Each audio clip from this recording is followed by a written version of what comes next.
session. Now, before we start, right, take a look at these amazing youth who will be presenting us today with their amazing innovations to advance the 2030 agenda, right? Now, because of time, we're just going to go straight to it. Now, just a bit of house rules, right? Do feel free to interact with everyone, all right? Introduce yourself on Zoom, which your name, where you're from, and of course, as John says, if you have LinkedIn, feel free to slide it in there so everyone can kind of network with each other. And for the speakers, we will kind of call you, so please be on standby. Now, I have tentatively put the list of sequence of speakers after Bill. So Bill, you're going first, followed by Sigrid and Ananya, and then we just go down the list, okay? And when it's your turn, please do go on camera and please do unmute, and then the floor is yours. Perfect. Now, thanks everyone. Now, Bill, over to you. All right. So can I share my slides right now? Yep, you can. Okay, thanks. Sorry, it probably takes some time.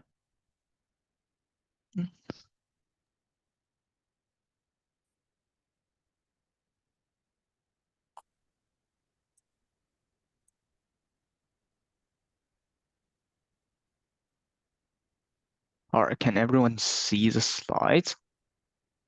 Yep, you're good to go. Thanks, Bill. All right, thank you. Hi, everyone. My Chinese name is Liu Yanchen, and my English is Bill. I'm happy to be here today on the Catalyzing Change Week. Yeah. All right, so let's go on. All right, so basically today my slides will be two sections. So the first section is about myself, and the second section is about my project I'm doing right now. All right, so here it goes. So I'm a student from Hong Kong, and I'm currently enrolled in Hong Kong International School. And I would say pretty active in those clubs at school. And I've joined several clubs like math circles, and which is like math focused. And there's a called Chuan Long Club, which is focusing on Chinese culture. And I also joined a few service clubs. Yeah, and me personally, I'm starting a service club next year about healthcare as well. And my major field of interest right now is astrophysics and aerospace, which is also related to today's topic about my project. We'll cover it later. And finally, I'm a UN ECOSOC young delegate, like in 2023. All right, and then for my honors and awards, so I've got some school awards and as well as some contest awards, like those are math contests and linguistics contests. And yeah, and currently I'm taking another contest of Hong Kong Economics Olympiad as well. I'm doing it right now. And I've been working on a research project on orbital mechanics. It's in progress. We're still progressing on that. And finally, as the scholarship recipient, I'm enrolled in the Younger Forum.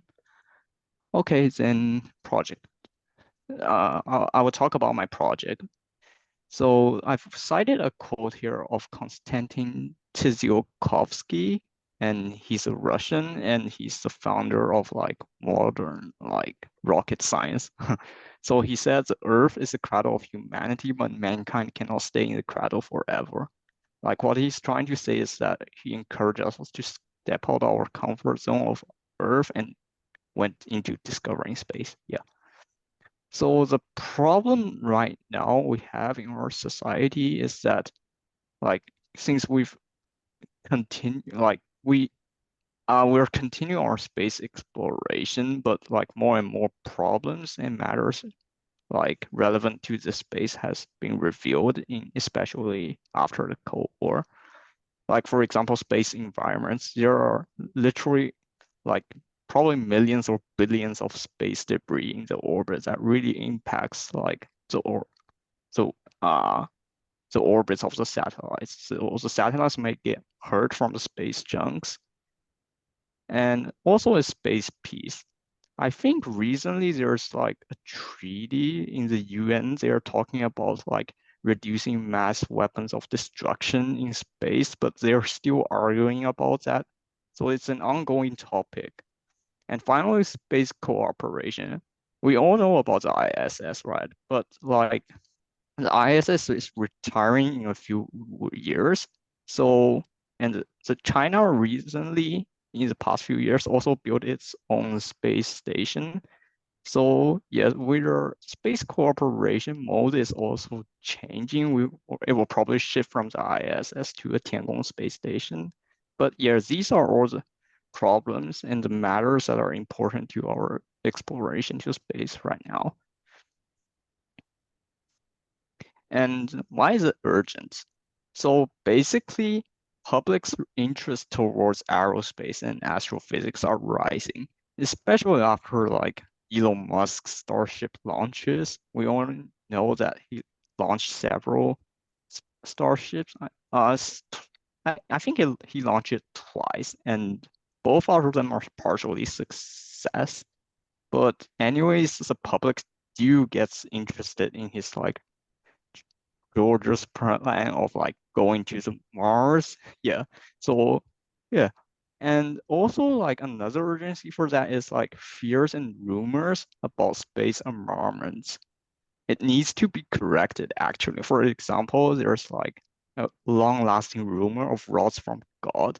Basically, it's like a kinetic weapon in space orbit, although it's like not feasible in reality, or it's like too costly in the reality that no country would do this, but it's often used in sci-fi movies to kind of intimidate the audience. So these kind of like misconceptions, I think it should be corrected to the public.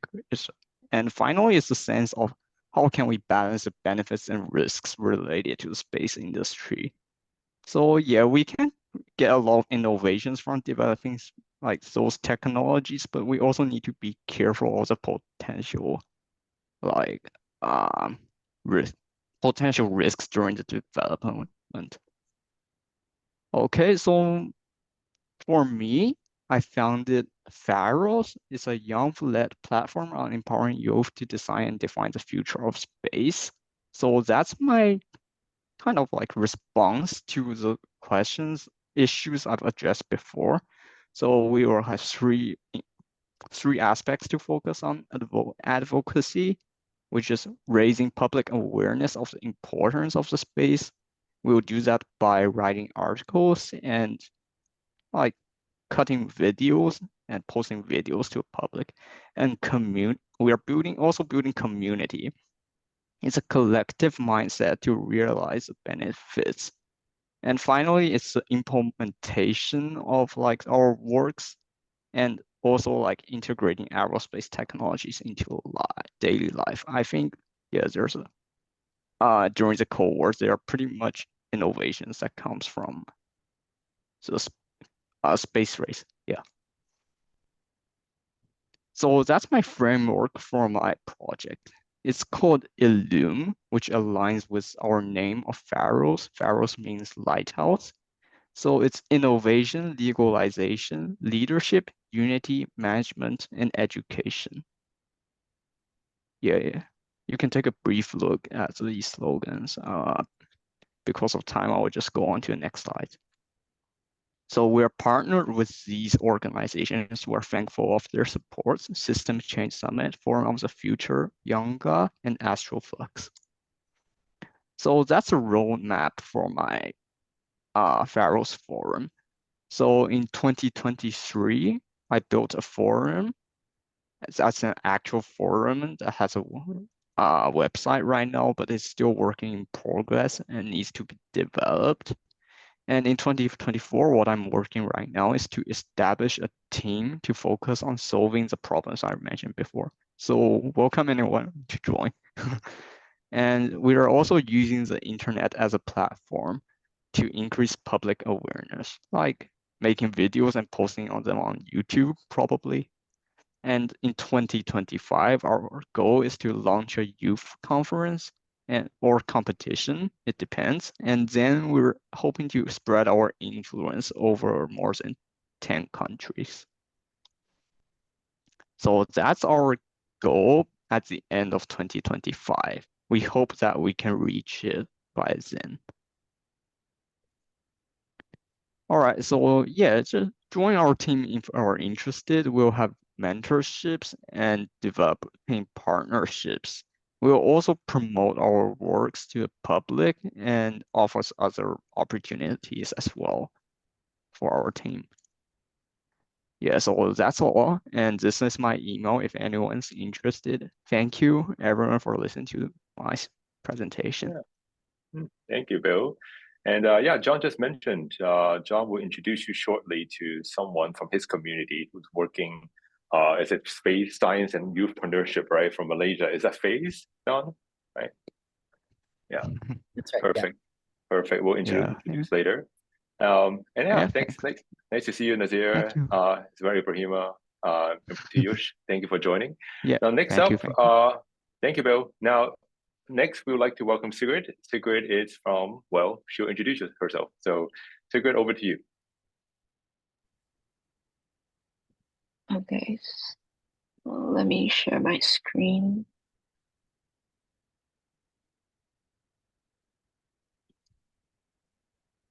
Yep, looks good. Yep. Okay.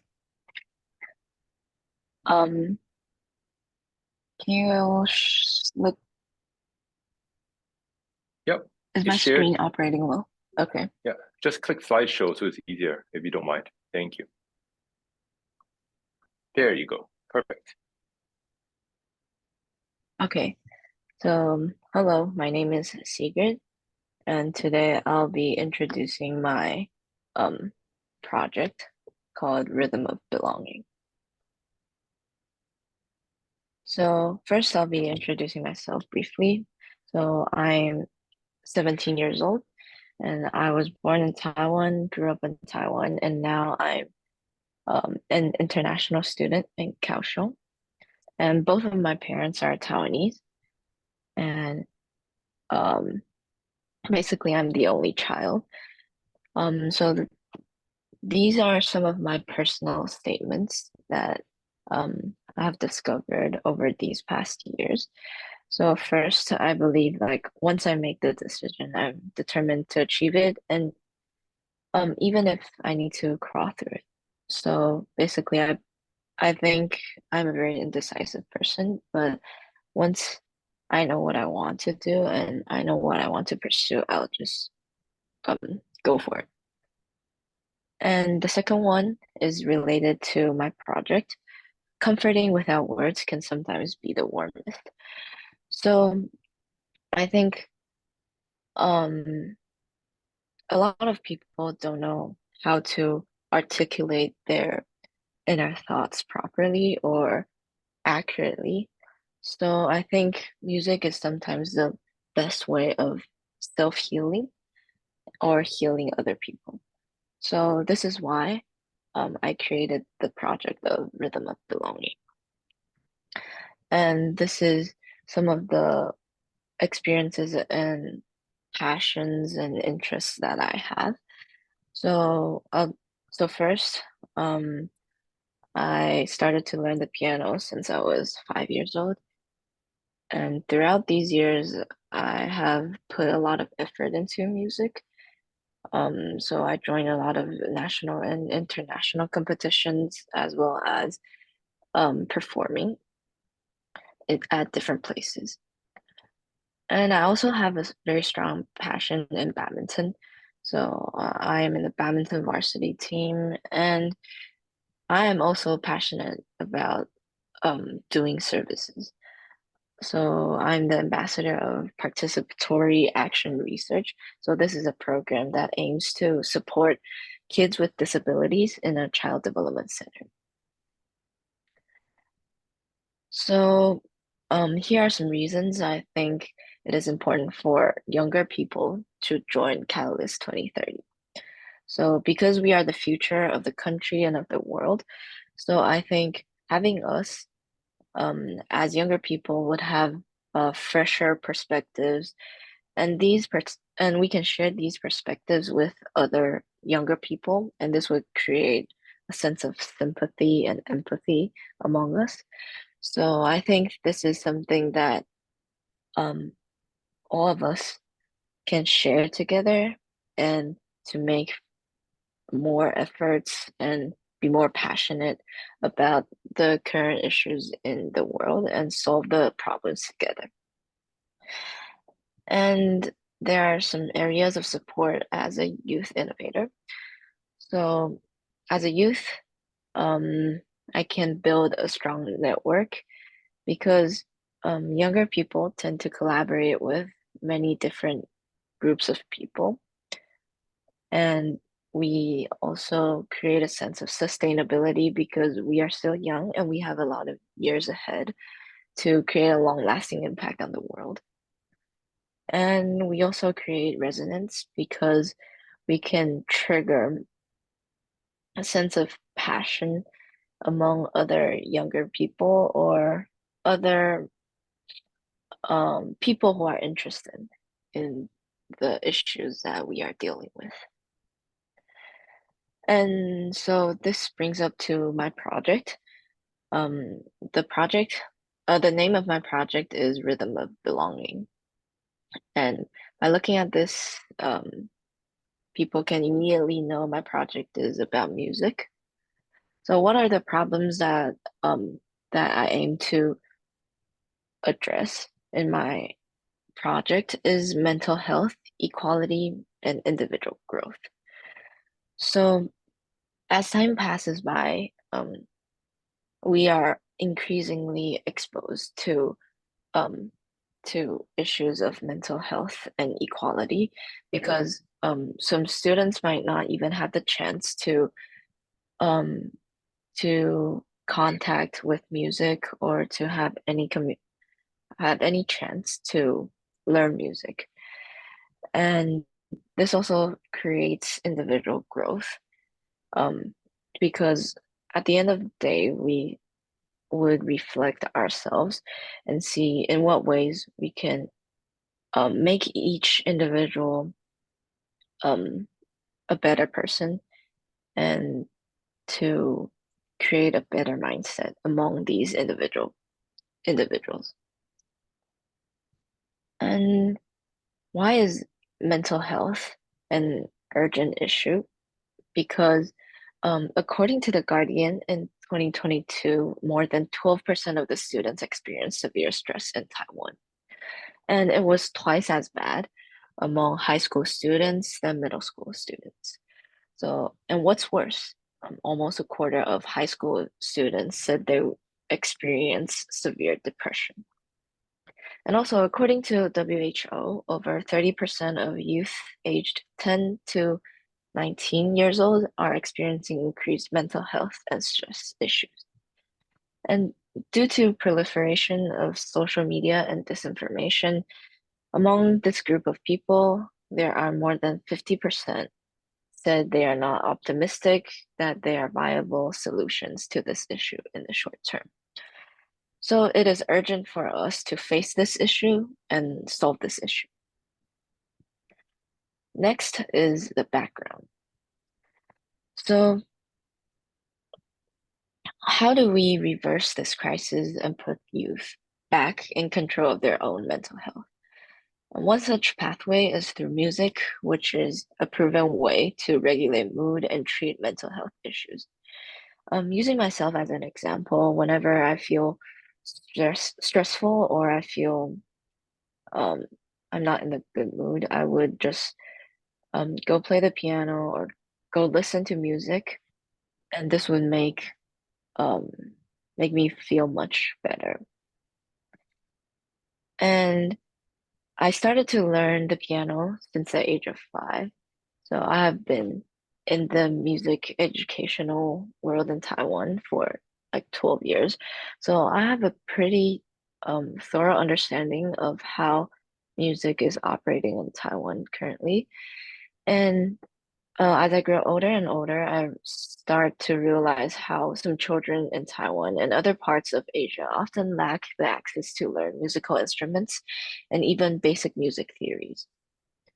Um, Talking about Taiwan, I think the amount of people who are learning instruments is gradually decreasing and sometimes rapidly decreasing because a lot of kids don't have the resources to learn music because um, in Taiwan, uh, people don't value classical music as much.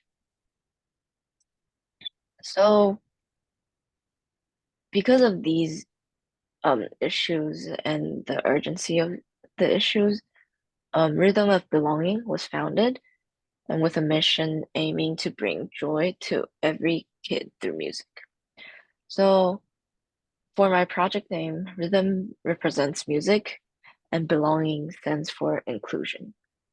So with this concept in mind, um, our organization focuses on guiding the children's way out of potential sources of misery through music.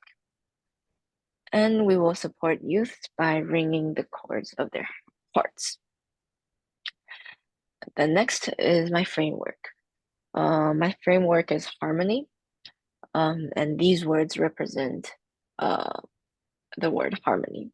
So this framework operates in a cycle, which we bring hope and affection to resonate with the kids, then motivate and bring them to an optimistic future.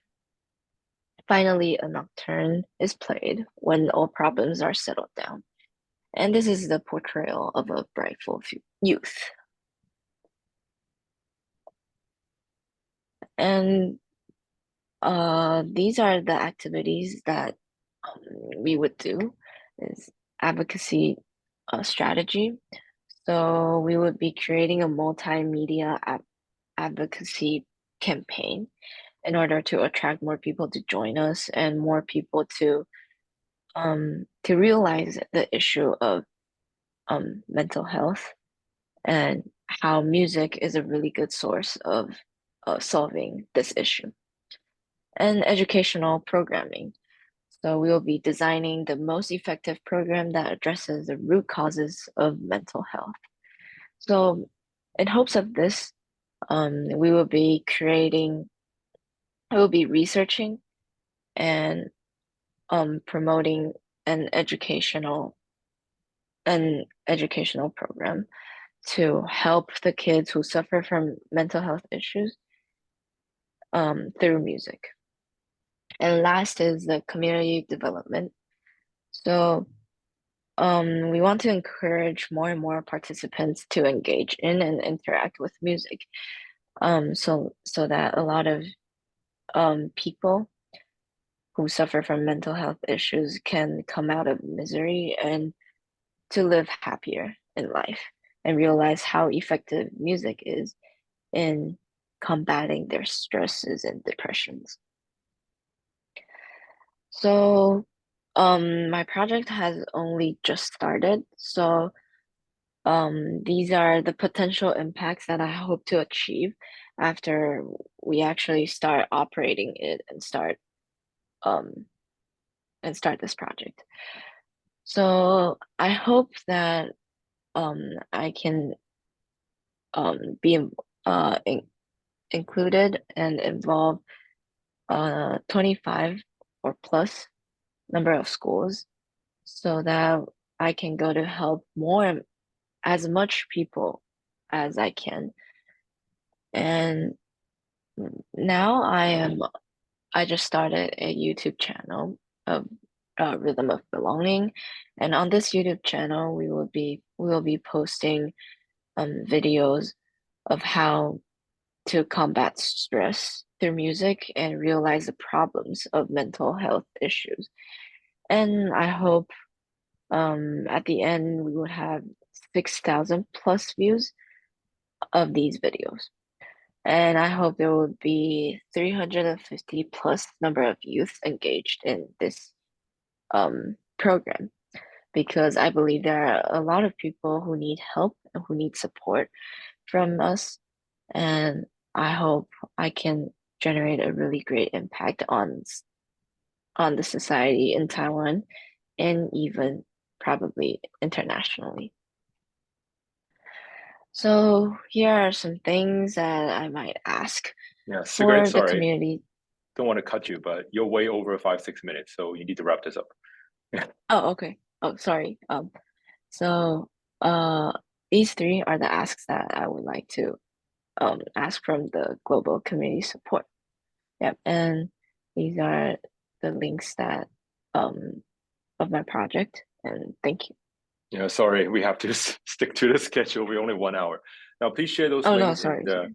please share the Zoom on the Zoom chat. Please share the links, and then everyone can just join you. Again, please, everyone, do respect the fact that we only have 1 hour for this global conference, so you do need to time yourselves. Okay. Next up, Ananya, feel free to share screen, and we look forward to hearing from you.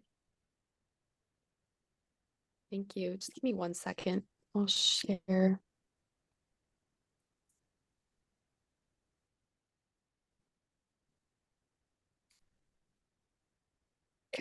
Can you see my screen? Yeah, looks great. Thank you. Great. 1 second. So I'm Ananya, a high school student from Georgia. I'm the founder of Youth for Our Cubed, an international youth-led organization dedicated to the global fight against reproductive and menstrual injustices. So from Spain and Georgia to Singapore and Ghana, we're trying to ignite a reproductive and menstrual rights revolution through advocacy, activism, and action. And today, I hope you guys can join me. So I'm Ananya. I'm based in Georgia, USA. I was born in Delhi, but I was raised in Romania. And my passions and interests range from social justice, particularly advocacy and activism, and biomedical research, creative writing and poetry, and contemporary dance. And so my main goal through this project and just the activities that I do in general is to utilize scientific knowledge and language to enlighten social issues. And as someone who calls 3 different countries home, I find that science and technology are a common language that can unite people across boundaries. So what does Youth for Our Cube address? So in a post-Roe world, or Roe v. Wade, it's easy to narrow down reproductive rights to abortion, but there is just so much more to it. It's about access to safe contraception, fertility treatments, comprehensive education, maternal health care, family planning, freedom from coercion or discrimination, menstrual equity and health, combating period poverty, protection from sterilization, mutilation, and forced marriage. And there's just so much going unaddressed and misunderstood. So the injustices and violations of these rights that have been occurring around the world for centuries and still do to this day root from deep-seated inequalities and a negligence of the autonomy that we spent so long fighting for. So awareness and acknowledgement surrounding reproductive justice and menstrual justice is the first step to pioneer a world where, regardless of your creed, your race, your nationality, religion, or status, your healthcare and autonomy is righteously accessible. So with the number of components that menstrual and reproductive healthcare spans, the problem that we face today is also very multidimensional, and it involves a lack of representation of knowledgeable points of view in political, social, and economic forums, as well as cultural stigma. So why is this issue so important to solve, and why is it so urgent? So according to the Kaiser Family Foundation, only 4 in 10, or 44% women, rate their providers' reproductive healthcare counseling as excellent, among which the ratings are disparately lower for women that belong to historically marginalized communities, with African American women at 36%, Hispanic people at 38%, and low-income individuals at 35%, and uninsured women at 28%. Additionally, over 500 million people globally lack access to menstrual products and hygiene services during their menstrual cycles. This is a phenomenon known as period poverty. So as a right that influences your health, it's the capacity for us as individuals to exercise autonomy over this health through informed choices is extremely important. And there's a dire need left unmet among half the world's population, women or menstruators as a whole. So the lack of affordability and accessibility of menstrual products and reproductive health care, coupled with the cultural stigmas and the barriers, in terms of socioeconomic status, perpetuate this vicious cycle of period poverty. And these socioeconomic barriers are things like inadequate healthcare coverage by employers or implicit biases in healthcare, and even a lack of maternity leave, considering that in the US, that is not something not something that a company legally needs to give its employee. And this injustice is systemic, but through collective action and change making, as the global citizens of tomorrow, us youth in partnership with today's leaders can help to build an equitable world where menstruators are empowered in all walks of their daily life. So why am I solving this? What is the vision and the mission? There is a growing movement of passionate and driven youth determined to make a difference. And at the forefront of this stands Youth for Our Cubed, where we're committed to transforming the landscape of menstrual and reproductive healthcare and justice through empowerment, representation, advocacy, and action. And as the founder of this initiative, I'm honored to share our journey and the impact that we're making on lives worldwide. The inception of this organization was rooted in my own personal experiences and challenges faced by countless young individuals around the world. Because growing up, I firsthand witnessed this stigma and taboo surrounding reproductive and menstrual health. And this is a stigma that I was glad to see defied in my parents' generation. But these disparities are often exacerbated by inequalities and misinformation. And days after I moved to the US, actually, Roe v. Wade was overturned. So I knew something had to be done to change the narrative. And that's why I started this initiative. So as youth change makers, we're taking matters into our own hands by working directly in our communities globally. So rather than waiting, we must pioneer our own progress. Our mission is to harness the power of science, education, and advocacy in the fight for equality to pioneer a future where reproductive and menstrual justice is recognized and appreciated. We envision a future where reproductive rights are appreciated, acknowledged, and respected as intrinsic components of global well-being and equality. Our solution is composed of a variety of different initiatives undertaken by members from countries like Ghana, Spain, Singapore, India, the United States, and more. These efforts are each deeply intertwined with and reflective of our mission and our sense of young pioneers. So going on, that leads me to my framework, which is pioneer. To pioneer meaningful and sustainable transformations in our communities as part of the global roadmap to success. So pioneer is pioneering an accessible platform that provides resources, a scope for reflection, and an understanding of this organization's vision and mission. Involve, seeking youth involvement while curating a justice curriculum. Oppose, collaboratively and actively advocating against local, national, and international injustices. Network, publicly partnering with organizations, healthcare centers, leaders, public figures to organize forums of discussion and change-making. Education, tackling the stigma revolving around such injustices by harnessing the power of education and awareness among different communities. Evolve, pioneering an accessible platform that provides resources, reflection, and an understanding of this organization's vision and mission. And lastly, represent, stimulating a change in perspective and inciting recognition of our cause. Then moving on, what is our approach? What have we been doing to pioneer change? First of all, our most important project is the Period Project, where we have donated over 50,000 menstrual products, 300 plus care packages among the underprivileged communities across the world, and have raised thousands of dollars. These fundraiser efforts also include restaurant nights, partnerships with businesses like Modi Body, which is a sustainable period garment brand, bake sales, among other endeavors. We also have an ongoing documentary where we're coupling informal street interviews with people around the world and structured interviews with reproductive justice activists to highlight the root of the problem and the need for a solution by demonstrating the public perception of menstrual and reproductive health care. We're also doing the distribution of educational and resourceful pamphlets across communities. We have a podcast called STEM Ed with a Women in STEM series where we further delve into the inequality that causes these issues, as well as a very pertinent social media presence and blog that allows us to essentially expand our youth network into what it is today. So we're trying to harness technology to unify youth for change.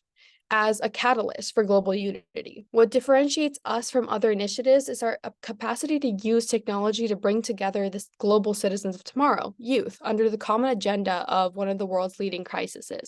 So through innovative use of social media platforms and podcast content, we're connecting youth across continents and fostering a community dedicated to advocating for equality and dignity.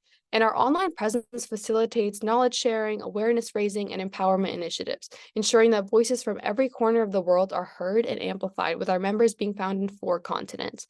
So through interactive online platforms, we empower youth to engage in critical conversations, share experiences, and mobilize for change.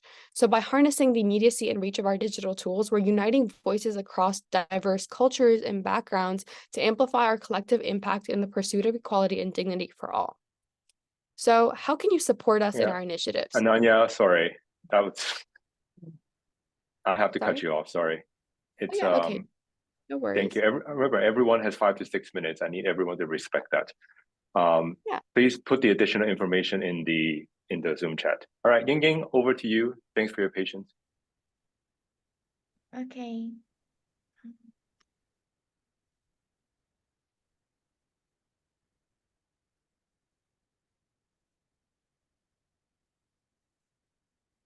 Yeah, please share screen. Thank you so much. Okay, can you guys see my screen? Looks great. Go ahead. Thank you. Okay. Hi, everyone. I'm Ying Ying, and today I'll be presenting to you my project called Rhythmo AI. So just to get started with a bit more of an introduction of myself, I am born and based in Singapore. I used to live in Shanghai, and I currently study at UWC. My passions lie in biomedical engineering and dance, which I also plan to pursue in the future. I would definitely say that being a competitive dancer whilst having an interest in STEM was what propelled me to initiate this project. Now, without further ado, let's give it up for Rhythmo AI. So you may be wondering, what exactly is a problem Rhythmo addresses? Well, in a world where sports and movement have become a vital necessity, more and more people are prone to sports injuries. Through a combination of inexperience, lack of awareness of immediate injury remedies, and fake news online, 2 major problems are created. Number 1, the development of chronic injuries, and number 2, a slow, delayed recovery progress. These are also the 2 phenomena that Rhythmo will aim to address. Moreover, the phenomena outlined are statistically proven to be a pressing matter. Each year, there are approximately 8.6 million sports injuries, with 2.6 million of those requiring medical attention. More alarming is that of this proportion, the majority of people brush their injuries off as innocuous.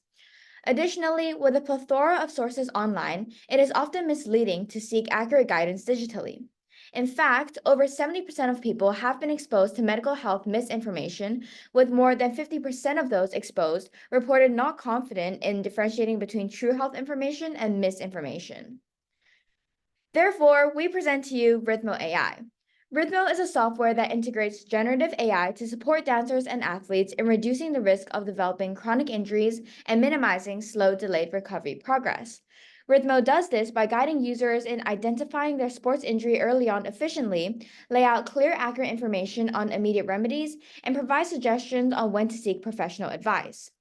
To gather user information to help users effectively self-identify their sports injury, Rhythmo will be based on a Q&A-styled input-output system where users input their sports injury details in response to 17 selectively proposed questions.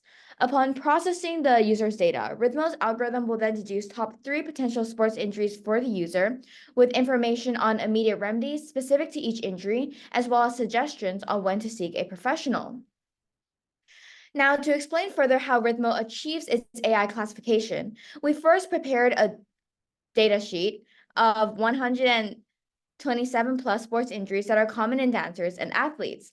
With this data, we then reached out to medical professionals to help us cross-check the accuracy and reliability of our results. Our AI classification technology is built using an LLM-based RAG pipeline, which synthesizes the user's responses to Rhythmo's injury identification questions to match specific injuries from the datasheet. Now, the framework we use to systemize change is by expanding our target audience and outreach. First, Rhythmo will initially cater to only dancers and sports injuries common in dancers. Then we plan to expand to cover more sports injuries relevant to all athletes. Afterwards, we will strive to cater towards the general public and even partner with other online telehealth services to promote our impact. So there are 4 key areas of engagement for Rhythmo. Number 1, identification. So we'll guide users in identifying their sports injury early on efficiently and conveniently. Number 2, immediate remedies. We will lay out clear, accurate information on immediate remedies specific to each shortlisted injury.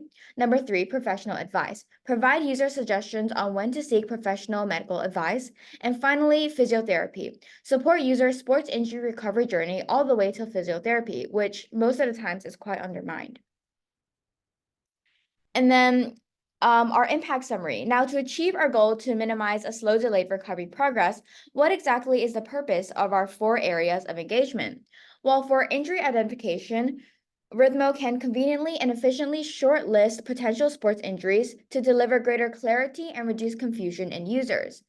Immediate remedies, by being able to reduce the risk by providing specific information on applied immediate remedies, this can help reduce the risk of developing chronic injuries.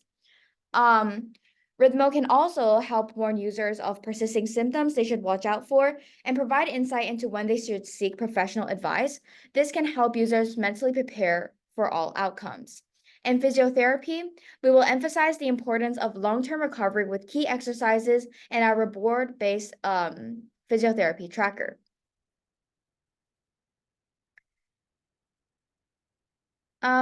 Now, how can the Catalyst 2023 support Rhythmo AI?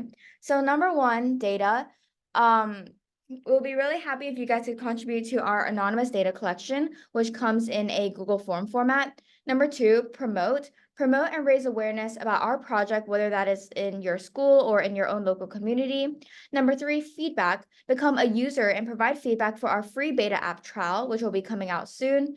Number 4, become an active user. So once released, be a frequent user of the app and recommend it to any friends or relatives who are currently in the journey of a sports injury recovery. And just to provide a little bit more insight about our team. So hi, I'm Ying Ying. I'm the founder of this project. I'm interested in healthcare AI, and I plan to pursue bioengineering in the future. And I'm also an avid dancer. And I'm also working on this project with my friend called Antoine. He recently got admitted to Carnegie Mellon for AI and information systems. He's interested in edtech startups and artificial intelligence. So we'll be really happy if you guys would like to stay more engaged with Rhythmo AI. So this is a QR code for to our website. The website is still in the work in progress, but it would be great if you guys can check it out. Thank you. Any Thank questions? you so much.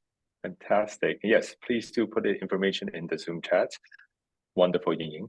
Now, next up, Carlos, over to you. We're now crossing time zones all the way into Europe.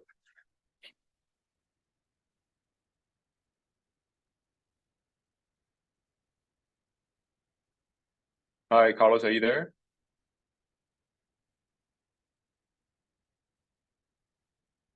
If not, we will have to go to Xiyun. Oh, hi. Sorry. Yeah. Okay, Yeah. good. Carlos. I was yeah. I was sorry. I was in the bathroom. So Great. Please share screen and go ahead. Thank you. okay.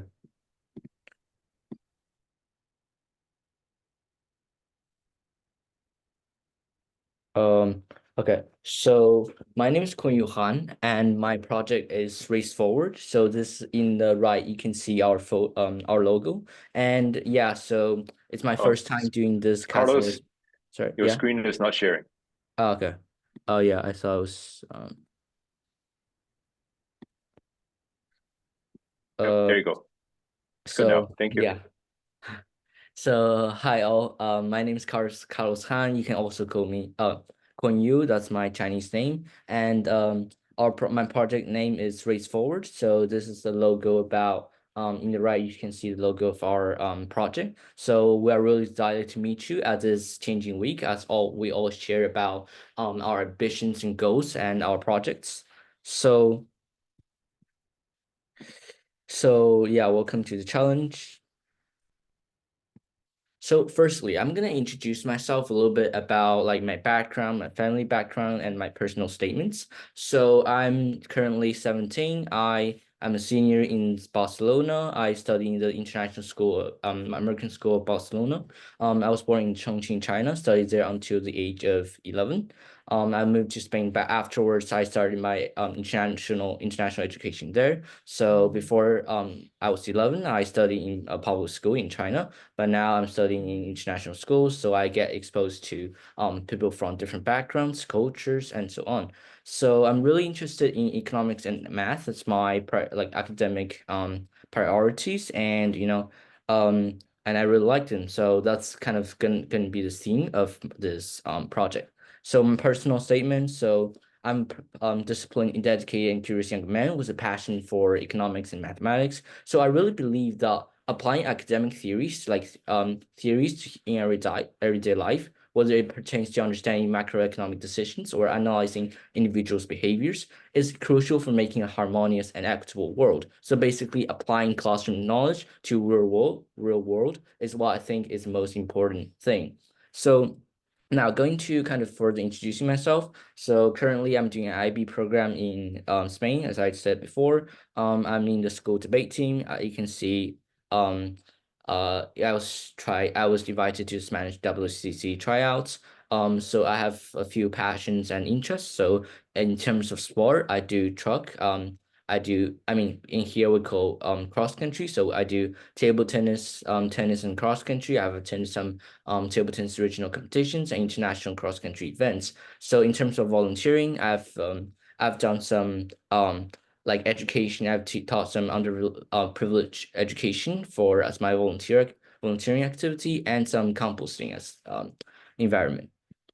So it's really about, I think this project is really about kind of advancing generational impact. So that means us, so us as youth. And I think what's really important in this project is about perspective. So really, like, what do you think are the global problems? Because there's so many layers with the problem. Like, for example, at the governmental level, right? At the political level, like a lot of Senate and officials in the US are mostly people who are above the age of 50 or 40 something. So it's really crucial for young people to have representations at every levels of the society to really kind of express their concerns about what's going on in society. And that's really and that matters. And I think the way we should do it is through collaboration and the passion and taking action. So collaboration means that everyone individuals should work together and value teamwork as the most important goal in the instead of individual effort, because I think that is sometimes limited, and collaboration leads to better results and diverse perspectives. And yeah, and for areas of sports that use innovators, things I can do as an individual is acting for racial equality and justice. So that's okay, yeah. And applying some logic to problem understanding and framing, and lastly, using mathematics and foundation for problem solving. So again, this is our logo.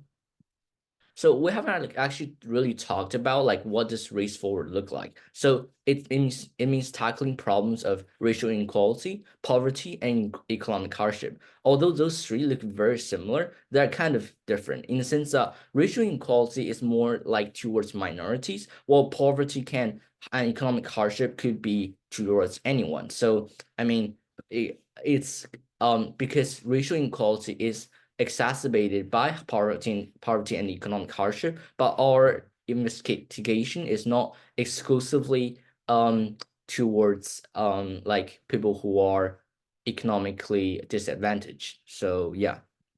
So why is this an urgent issue? So there are twofold reasons why this is urgent. Firstly, 93 million people in the EU are facing poverty or social exclusion, leading to social and economic deprivation. So even in such democratic states and constitutions, there's still ongoing problems, and not alone places where this is worse. So I mean, in a lot of regions, this is we see like food crisis in Uganda. We see like armed struggles in armed struggles in the in Israel right now, and then we have like human rights abuses in Iraq and Iran and so on. So it's really about like how like these poverty and social exclusion issues are still prevalent in the EU. So like this shows how the scale of this impact.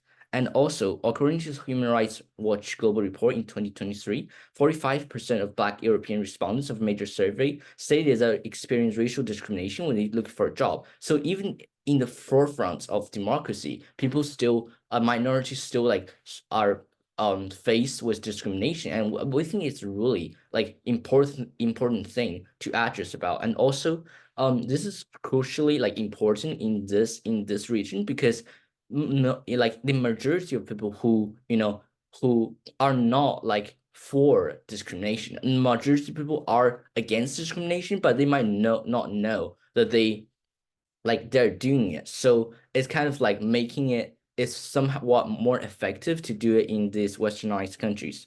And so I'll briefly introduce the background. The background, I'm a senior student, as I mentioned before. So for this project, we're willing to recruit me as a founder, co-founder, and two teammates. So what's the solution for this problem, right? What does it look like? It's mainly threefold. So we'll attend global conferences like this one to spread our ideas and ambition. We'll strictly follow our applet framework, which I'll talk about now. And then we'll tackle this problem scientifically, as I mentioned before, right?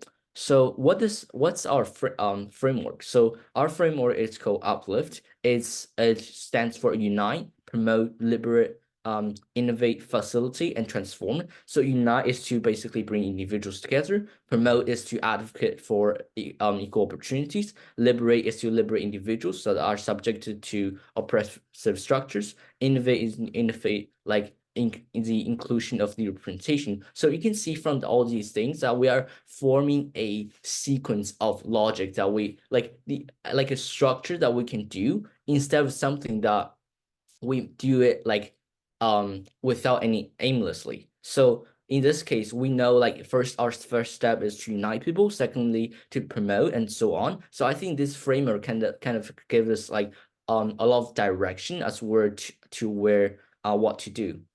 And yeah, next, what are the key areas of engagement? So firstly, advocacy, secondly, research, and thirdly, development. Advocacy will advocate it using multi-series of video-based campaigns, research about engaging with global community, and to explore basically like research about statistics and data to help us come to conclusions, and development about conduct mathematical research or first-hand research like primary research about employment issues in the European Union region. So what are the impact areas that we're going to do? So it's going to be what we wish is 15 plus countries in the region that supports our project. So we want more than 500 plus students involved, and it would be the best if more than 3,000 views that we can receive. Yeah, and then so like what can the catalyst to 2030 community support our project? So I think it's mainly three aspects. Firstly, advocacy to help the spread of awareness of this event and to help those who are disenfranchised. Secondly, to like extend an invitation to people who want to join us and support us as a team. And thirdly, to monitor our team mentors or sponsors and our upcoming conferences and to help us materialistically. And yeah, you can scan this to say engage with our project as a YouTube channel that we created. Right. Thanks, Carlos. And please put that QR code in the Zoom chat. Okay. Great. Thank you. Now, Sorry, Xian, yeah, over to you. Yeah. Can you stop sharing screen first, Carlos, so Xian can, Yeah. Thank you.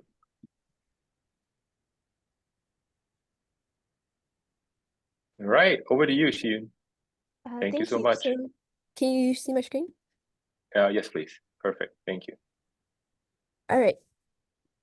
Hello, everyone. I am so honored to be here with y'all today. I have been so inspired by the projects I've seen already, and I'm going to talk about my project. My project is called the Starry Night Initiative. It's an organization that strives to minimize light pollution around the world. Oh, So a can little you about me. can you show My name is. can you show camera, Shiyun? Oh Is that no, possible? sorry, my camera's not working today. Okay, sorry. Thank you. Go ahead then. Yeah. Sorry. So a little about me. My name is Thioun. I am 17 years old and I'm from Vancouver, Canada. I have lived in Canada since I was 6, but for 9 years I lived in Calgary. But now I'm here in Vancouver.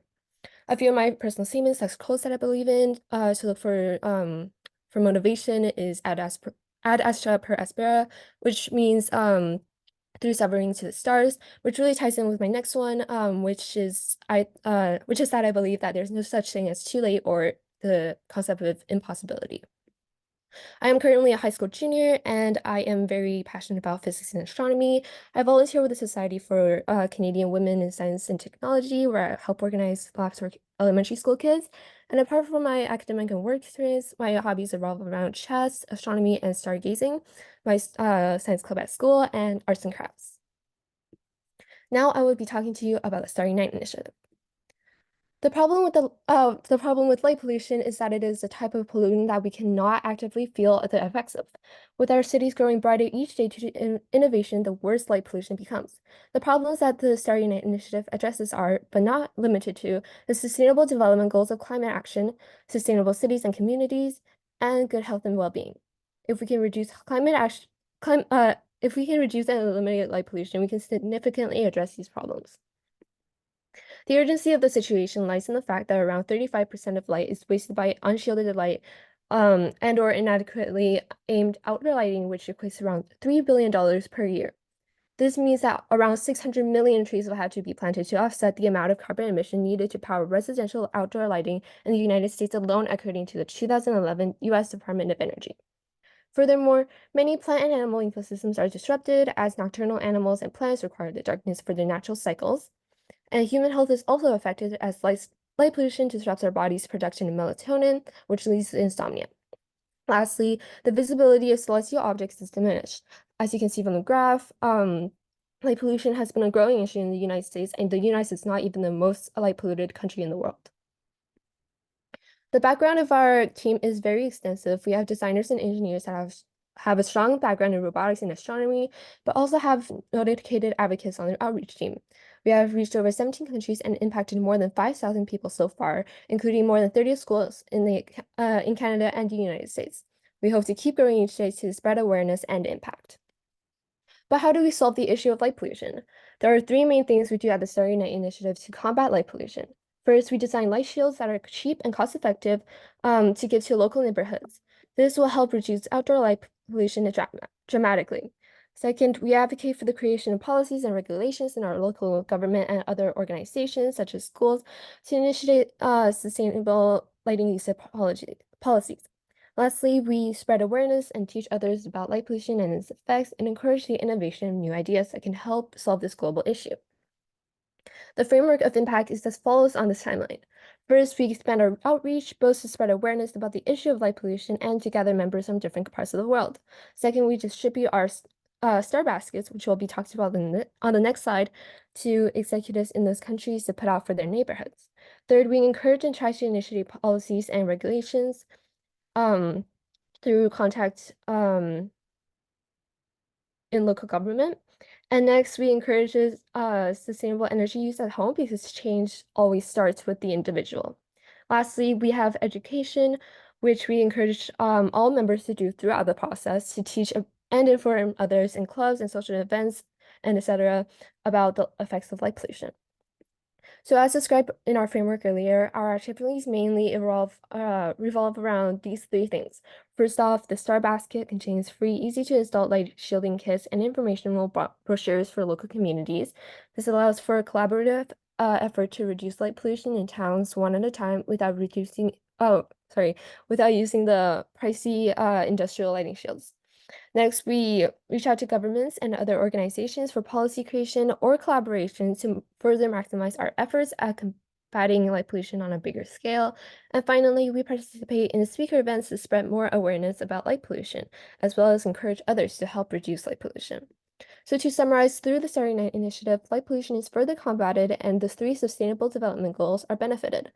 This includes climate action as we reduce the form of pollution that damages natural ecosystems and contributes to carbon emissions.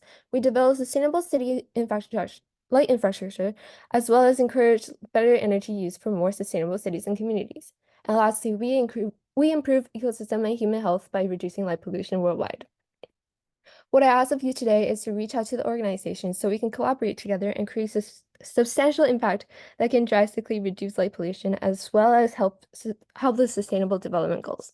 I also ask that each of you turn off lights when not in use to preserve energy and as a way to reduce light pollution. Let's keep in touch. Please scan the QR codes to join the Discord servers, see our Instagram or website. If you have any questions or wish to collaborate, don't be shy to contact me at any time on my email or on Discord. Thank you for listening. It was a pleasure to present to you today. All right, thank you so much, Ian. Again, please put the information in the Zoom chat. Next up, right, over to you, Jonathan. Please go ahead and share screen. Thank you so much. Yeah, thank you.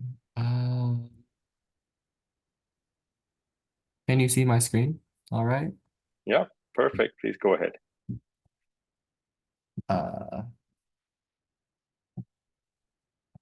All right, so hello everybody. I do not have a introduction section to my slides just because of time, but I'll do a brief one right now before I begin. So my name is Jonathan. I'm currently based in Canada, in Ontario. I'm in grade 11 and I go to a private school where some of my interests include economics and music. Today, I'm going to be presenting to you about my project called Equitas Tutoring. So Equitas Tutoring is a volunteer-based tutoring initiative that aims to match elementary and middle school students with high school ones seeking volunteer hours. Our vision is to provide access to quality educational support for all students regardless of their financial or socioeconomic status. Finally, just a little bit of background information about our name. Equitas is the Latin concept of equality, conformity, or fairness, and it is the origin of the English word equity. That is something that we at Equitas Tutoring strongly believe in because we are trying to give free barrier-free tutoring to all students. So our mission is, as previously mentioned, to connect high school students looking for a vehicle to perform community service with elementary and middle school ones who need quality tutoring services. So just a little bit of information about what are the benefits of tutoring and why it's so important for students. Firstly, tutoring is always one-on-one, so it gives students individualized attention that they don't get in a crowded classroom. Secondly, it can boost their confidence because with a more positive learning experience, lots of research has shown that tutoring has increased the confidence level in students. Next, it can also lead to an increase in grades as students who receive face-to-face tutoring classes tend to see an average increase of about 12%.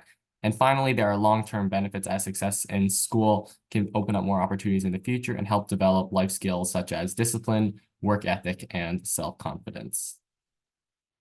So what's the main issue that we're trying to solve?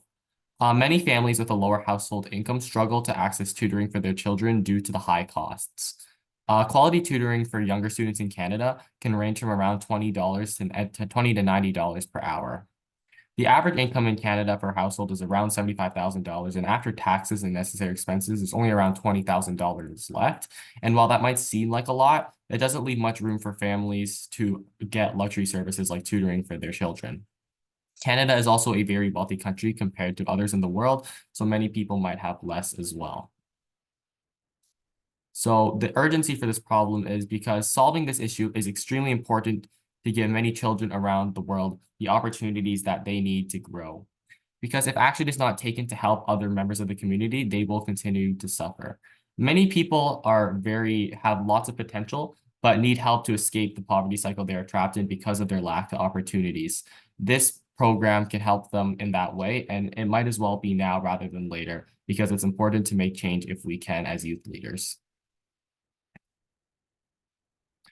So just a little bit of framework for how our program works for students. So what they have to do is go to our website, which I'll link in the chat after. It's www.equitastutoring.com.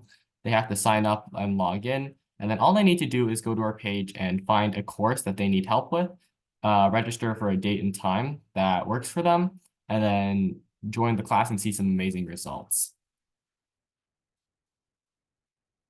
In the contrasting ad, how does it work for tutors? So they have a similar process where they go to our website and sign up for and log in. However, they need to fill in a form with all necessary information about them that we require. And then they'll need to wait to be registered into the program. After 1 to 2 days, they will undergo a 5-minute screening call just to make sure they're interested. And then after, all they have to do is wait for a student to sign up for classes with them, and they'll receive an email with the Zoom link and everything they need.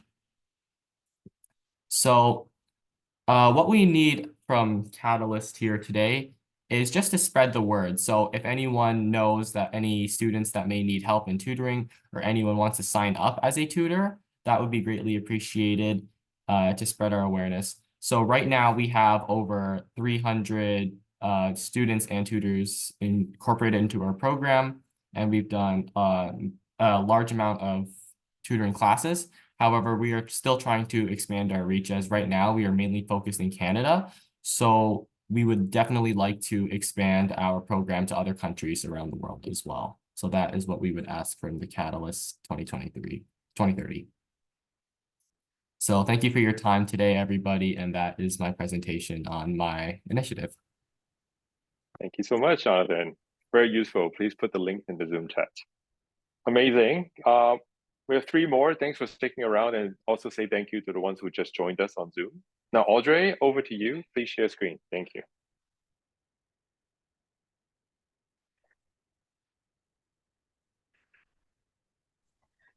Hello, can you hear me and can you see my screen?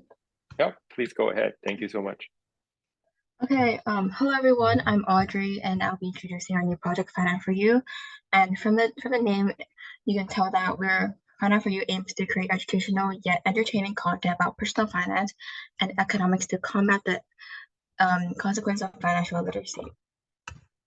So just a little bit about me. I'm Audrey, I'm 16 and I'm based in Hong Kong. I'm attending Charlton College, and I have experiences in competitions such as the Wharton Investment Competition and case comes as well.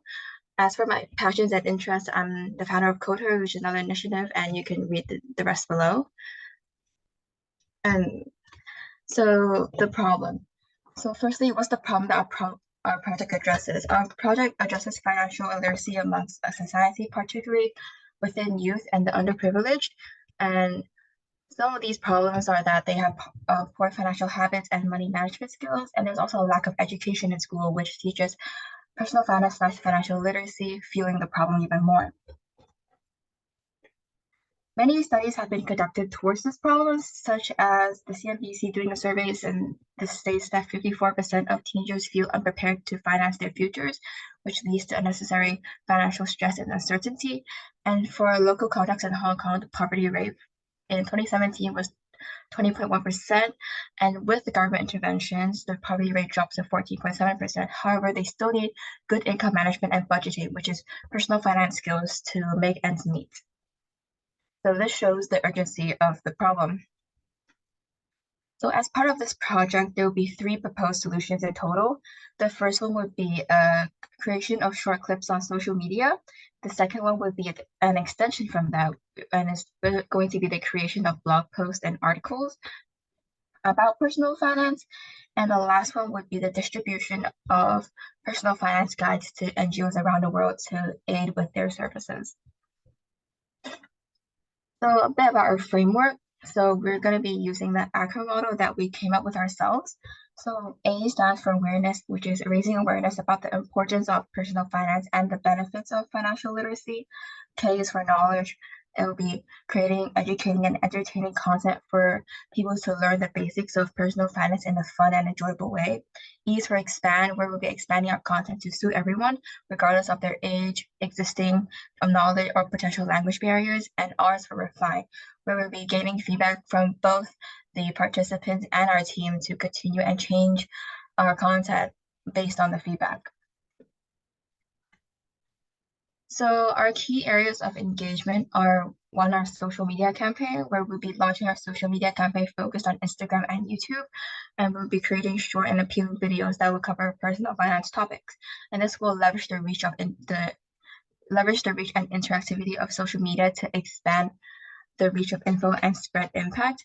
So the second is the website development, our blog pages and articles, where we'll be creating a user-friendly and informative website dedicated to personal finance education, where the team will create and upload blog articles covering various topics such as budgeting, saving, investing, etc. And we'll also create or suggest interactive tools to support/facilitate their further education of personal finance. The last is the collaboration with NGOs globally, where we'll be collaborating with NGOs that either work in the field of financial literacy and education, or those who provide such services to the underprivileged or youth. And we will be creating personal finance guides. Workshops, and lesson plans, and provide resources that align with the NGO's objectives, so that we can combine our target audience and allow us to reach a larger, broader audience. So this is the impact summary of what we want to achieve through this project. One is to improve financial literacy and knowledge on personal finance, and it's for them to gain a better understanding of such concepts, and thus more teenagers are able to easily access personal finance education. 2 is enhanced financial behaviors, and 3 is increased financial confidence and well-being, which leads to less stress. So the ask for Catalyst 2030 is 1, scaling and replication. We're asking for you guys to collaborate with us and create your own chapter in your own region to develop and implement advocacy and education campaigns. This will allow us to reach a larger audience, hence scaling up our impact and addressing the global need for financial literacy. 2 is the creation and development of online resources, as we want your opinion and your support in developing online resources and tools about personal finance education. For example, what do you want to learn about personal finance, or what do you feel like is lacking in your current education? In addition to that, we will ask for the creation of informative blog posts, videos, or the development of our website that will provide practical advice and guidance on various financial literacy topics. Lastly, is for you guys to spread the word in terms of advocacy and raising awareness. We want you guys to advocate for the importance of financial literacy and education on a global scale, and raise awareness about the lack of personal finance education and the significance of personal finance education in our current society. So this is all to my presentation. Thank you for listening, and here's the Instagram and my website linked as QR codes. Thank you. Thank you, Audrey. Wonderful. Please follow the Instagram website, everyone. Now, over to you, Josh. Please go ahead and share screen. Thank you so much.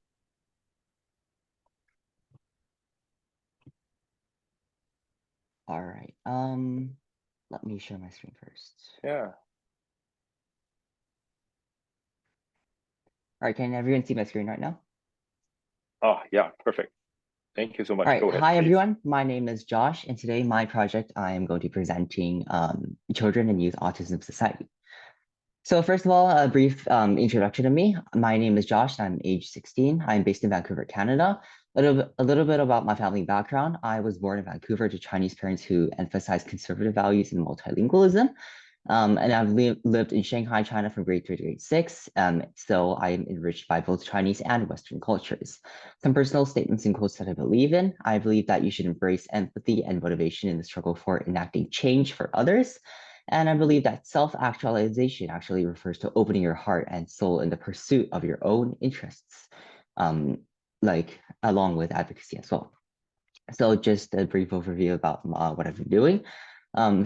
A lot of my passions and interests lie in either leadership, music, literature and linguistics, or debated speech.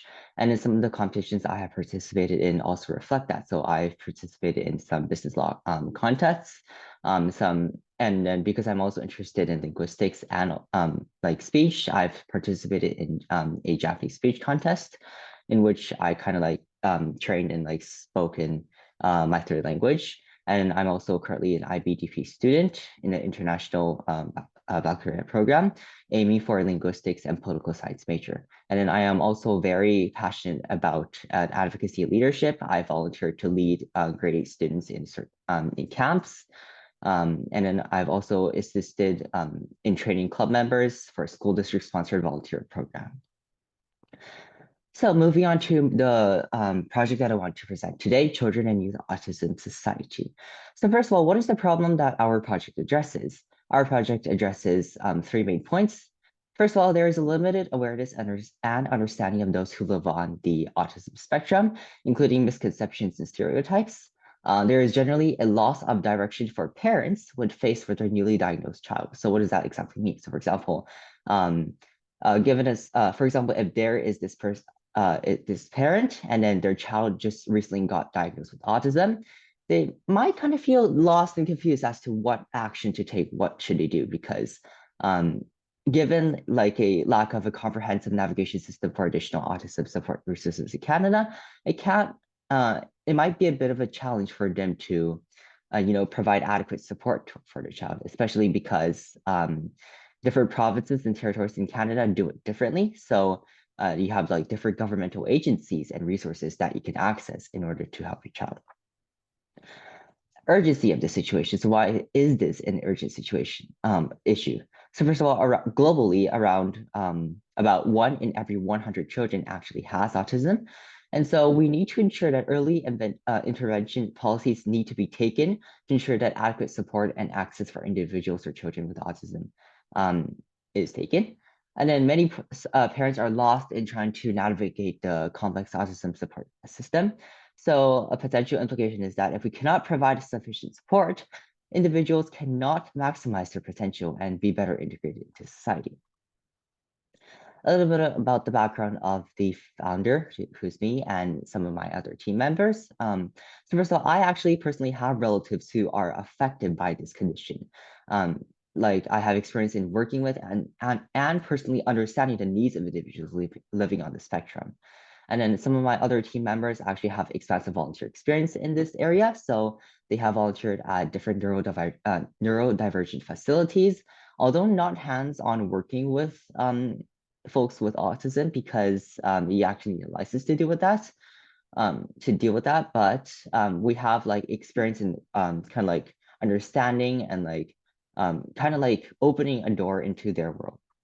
And then we have also interviewed various parents across the Greater Vancouver region, prompting them to express their needs given the complex system in Canada. And the most that we have got from them is that they really don't know what to do. And that is the main goal of this project. So what solution are we exactly proposing for this problem? So our solution focuses on 3 main parts. We want to advocate for increasing awareness through social media campaigns.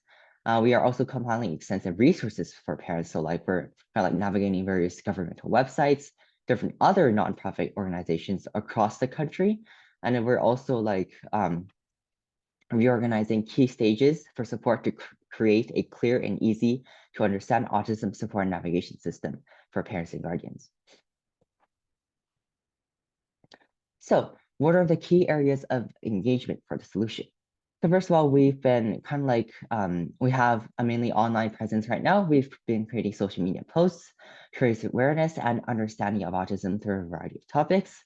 We are providing extensive resources to parents and guardians, and that kind of like helps alleviate stress, fear, and especially confusion resulting from an autism diagnosis.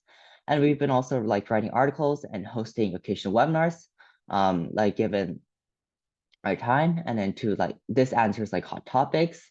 For example, like parents can like email an organization saying that what they want to be clarified or what things that we can do to further support the community. And then we also like provide the latest news to further help parents and raise awareness. So a little bit of our impact summary, because we are kind of like just starting out as an organization. A lot of these are like still a bit limited, but we are striving to achieve more impact. So for example, we have like an increased number of audience on Instagram, currently still 66 followers, but in future, consistent posting will garner more attention. We also have received feedback from parents that indicates like usefulness of provided resources. So 34 parents in the Greater Vancouver region have already like emailed us saying that they have like expressed gratitude for help because our resources have helped them navigate the autism support spectrum system easier. And then a potential impact that I feel like we can achieve in the future is that collaboration with other NGOs around the world may suggest future cooperation opportunities. So we are looking to expand internationally to like help other parents in other countries as well. And we could expand to working directly with and supporting autism caretakers given our potential capacity. So the ask today that we want to ask Catalyst 2030 global communities to support our project is that we wish for you guys to provide connections to national, multinational organizations for opportunities to collaborate. So chances to work with other people in promoting this organization to global level would be great. We also would like anyone, just about anyone, to like suggest innovative ideas and policies to further this cause, because this project is currently limited to online platforms. Hands-on working with or caring for people with disabilities requires training and license. We're like looking for innovative, like other innovative solutions and potential policies that we can take. And then we also kind of need a bit of help in assisting in social media marketing, given our capacities as executives, because it is kind of hard for like smaller creatives to thrive on platforms such as Instagram. And then we could like, we are asking for like marketing experts or like basically just general advice or like people who would like to help to promote and create creative and interesting content on social media. Please scan these QR codes, which I will post in the Zoom chat later to stay engaged with our project. And then thank you for listening to my presentation. Thank you so much, Josh. Appreciate it. Lenny, I know you've been waiting. Finally, last but not least, Lenny, please go ahead. Thank you so much. Let me just share my screen, sir. Yeah. And for each of the speakers today, we will reach out later so that you can actually submit a final video. We're going to add some post-production and actually put it on the official website as well. So we'll send out more information on this after. Yeah. Thank you, Lenny. Can everyone see my screen? Yeah, please go ahead. Thank you. So hi, everyone. Truly honored to be joining you all today.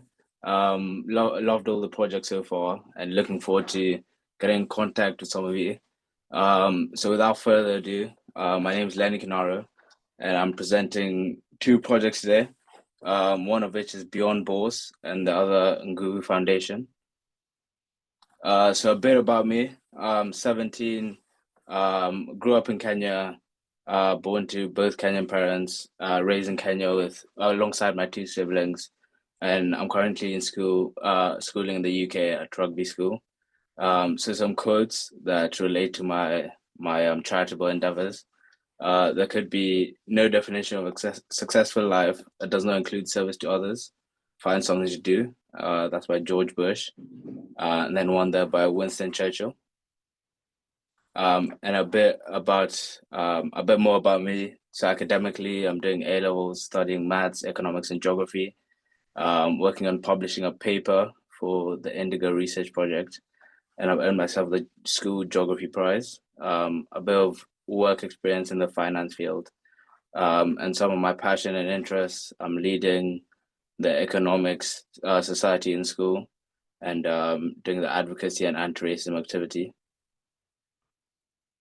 And then what I'm hoping to get from Catalyst 2030 is some efforts in youth resilience, future outlook and sustainability, and financial literacy and independence, helping to progress my projects. And some areas of support that I provide, insightful tips on fundraising that I've gained through my charity, and help in website design and blog publishing. So let's begin with Nguvu. Nguvu is a charity I founded 4 years ago alongside my cousin and another friend of mine. So what's the problem? Access to quality education is a fundamental right for all children.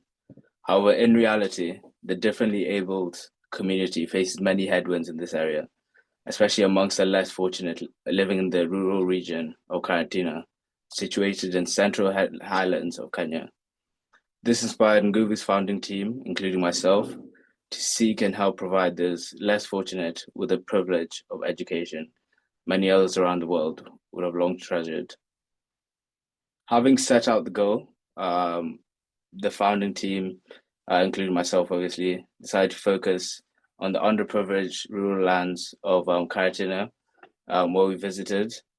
During our first visit to Karatina special school, the founding team had a realization that imminent work had to be done with the school's long waiting list, limited capacity, and minimal investment, hindering it from developing and having an impact on even more lives.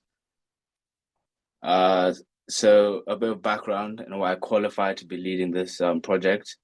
So my charity holds significant personal importance to me, simply because it's based where my father grew up, in the less fortunate area, forging a strong familial connection to its cause. Additionally, my role as one of the founding members involves fundraising, organization, and logistics, as well as allocating funds to a myriad of endeavors. So Nguvu means strength in my dialect of Swahili. This is a charity that seeks to provide the differently abled community with the courage and tools they require to not only survive, but to thrive and live a fruitful life. So far, the project is focused on increasing the residential capacity of Karatina Special School by building additional dorm buildings and boilers to support the school with hot water. So since inception, Nguvu has raised three rounds of funding, with one of the rounds alone raising over $15,000. The organization has no plans of slowing down, as we aim to further expand Nguvu's impacts across the region of Karatina through further funding rounds. Now for my second project, this is Beyond Bourse. This is an endeavor I recently launched to empower future visionaries. So we utilize the Prosper framework. We'll release a different episode on our videocast series for each separate letter. So this is the framework with each. So the first episode is on policy and regulation. Some of the activities we offer: advocacy and education. We seek to educate and empower global youth through a multimedia curriculum, including but not limited to videocast series, online events, and more. Scaling and partnerships. So we seek to spread coverage to cover a demographic unable to access videocast series through our partnership with the Nguvu Foundation, my other charitable endeavor, which I spoke about earlier. And then finally, gamification and competitions. So a bit of background and why I'm suitable to be leading this endeavor. With a long-standing interest in finance myself, I'm currently leading the school's finance and economic societies, and having completed 2 internships across diverse finance sectors, I have first-hand experience of the crucial roles financial literacy plays, particularly in Kenya, throughout a variation of socioeconomic groups. So these are the partners that have partnered with us on Beyond Bourse. So Forum of the Future, UNESCO, Learning Planner Alliance, Catalyzing Research Institute, and then my charity Nguvu. So impact summary, what have we done so far? We aim to continue expanding our impacts by growing network of partners, supporters, and advocates to educate and empower more youth, take ownership of their own financial health and well-being while taking care of the planet. We seek to engage over 500 youth from 25 plus countries and localize 10 plus solutions over the upcoming months alone in an effort to transform financial literacy amongst our youth. The ask, so how can Catalyst 2030 help us? The project is seeking like-minded individuals who share passion and commitment to this cause. We also welcome sponsorships to our future competitions and conferences that we'll be holding through Beyond Bourse. So please reach out to the team via scanning the QR code on the following page to learn more.